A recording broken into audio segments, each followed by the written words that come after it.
today's video, we're going to go through a super fun topic, franchise costs. What are the initial franchise costs and fees? Everyone likes to talk about making tons of money, investing in a franchise and making tons of money from it, exit. Let's talk about the boring part before you get too excited and really understand what the initial franchise costs and fees are. And in today's video, we're going to detail that for you. So whether it's the cost of your time, legal research, furniture, fixtures, and equipment, we're going to go through every initial cost. I shouldn't say every initial cost, the most important initial costs and fees that you need to consider if you're looking to start up a franchise. So the startup costs are really important to consider, as it might be 6 to 30 months until you really start making money from the business. So you got to understand what those initial costs are until you break even, as well as start making 5K, 10K, whatever that ideal threshold is that you can breathe and have some money coming in from the business. So for a food franchise, from the time you sign the franchise agreement, if you haven't already identified a location, it might take 2 years for you to find the site, execute the lease, get the permits, build out, find the initial staff, grand opening, break even, and then start making 5K or more.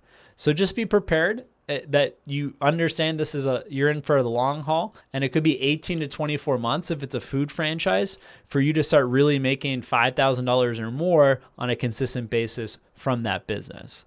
Now, other non-food franchises, which are about 60% of franchise concepts, it can be anywhere from 3 months from the time you sign the franchise agreement up to 30 months for you to start really making money from the business. So 3 months would be a business concept where the franchisor is providing you lead generation and even maybe closing the client. Then you just service the client, and they're helping a tremendous amount with marketing and sales.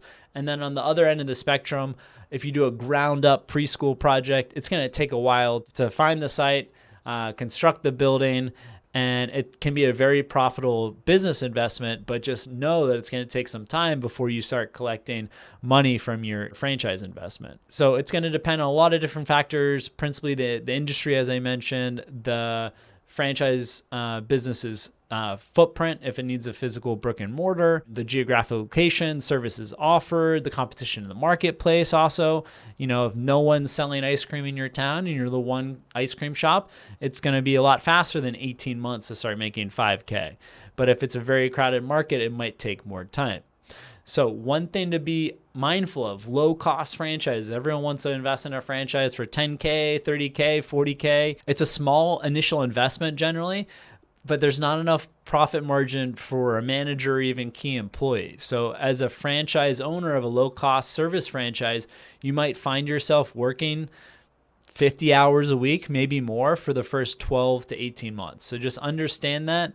If it's not a brick and mortar franchise, especially if you're investing less than $50,000, be prepared to roll up your sleeves and get to work with those low cost franchises. And before you even start this exercise and go through the franchise disclosure document, the item 7 that details all the franchise fees, and the item 6 with all the ongoing fees, you got to understand the cost of your time. How valuable is your time to go through the process of starting a franchise business from scratch or evaluating different franchises for sale that are already up and running. So you need to be ready. Depending on the opportunity, you're going to have to quit your job and you're going to have to work 40, 50 hours a week. So if you're making $100,000, $200,000 a year, be ready not to make much money for 2 years or so.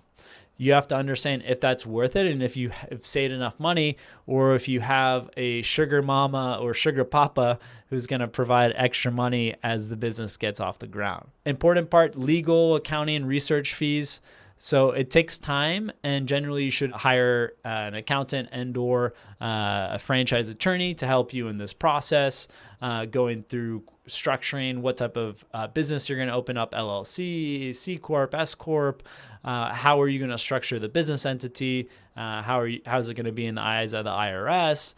As well as that franchise attorney is vital to check the franchise agreement as well as the FDD.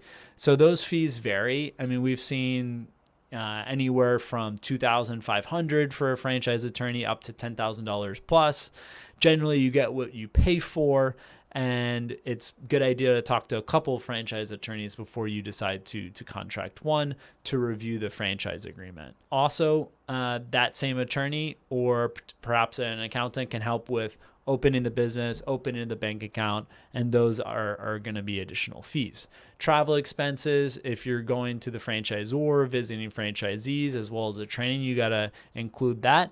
The franchise fee, which generally ranges from $15,000 all the way up to $60,000, that's going to be basically to rent the brand and technology from the business for a 5, 10, 20-year period, whatever the franchise agreement is. But for example, like a Subway franchise charges $15,000 for the initial franchise fee. And then sometimes there will be discounts for if you're opening up multiple locations or if you're a veteran, for example. It's very common for brick and mortar type businesses, whether it's a health and beauty concept like Massage Envy, or if it's a food business like Subway, McDonald's, to have a grand opening and spend a lot of money on marketing that grand opening. Leasehold improvements are a major cost for brick and mortar type businesses. You might get some tenant improvement from the landlord to defray your expenses to basically improving that space, but that can be anywhere from $20,000 up to $1 million plus to improve the space before you occupy it. Inventory, if retail products, food business, again, $5K could be up to $100,000 for a medical spa. Furniture, fixtures, and equipment costs, FF&E, can be pretty substantial, as well as you need to have additional funds. So working capital, additional funds needed. Depending on the franchisor, they're going to say, call it different things. This is not for you to live off that money. You should have extra money allocated, or again, your spouse that's making thousands of dollars a month can be supporting the family. But the working capital is meant so you don't have to invest additional money into the business. Some franchisors wrongfully just say 3 months of working capital, where they know that it's going to be more like 5 months, 6 months to break even. So be sure to talk to the franchisor to really make sure that what they disclose in the item 7 is accurate, as well as vet that data with franchisees of that brand. I recommend you talk to at least 5 franchisees, if not more, to ask them how long it took to open, how long it took to break even, and then how long it took to hit substantial income. And that can be $5K, $10K, $20K, depending on you and depending on the business opportunity. So ask those questions, as well as at the end of the day, what were the total costs to get the business to substantial income? I hope you found this video informational. Feel free to write me an email at patrick@vettedbiz.com with any questions.